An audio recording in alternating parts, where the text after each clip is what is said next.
வணக்கம் நியூஸ் தமிழ் 360. சென்னை அடுத்த புழுதிவாக்கம் மண்டலம் 14 மாதந்தோறும் நடக்கும் மண்டல குழு கூட்டம் இன்று சிறப்பாக துவங்கியது. இந்த மண்டல கூட்டத்தில் மண்டல குழு தலைவர் எஸ்.வி. ரவிச்சந்திரன் அவர்கள் தலைமையில் துவங்கியது.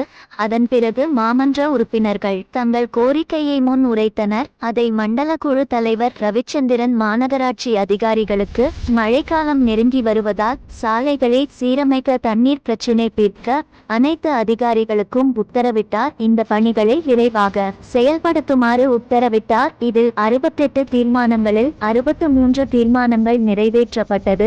இந்த தீர்மானங்கள் நிறைவேற்றப்பட்ட பின் கூட்டம் சிறப்பாக அமைதியாக முடிந்தது.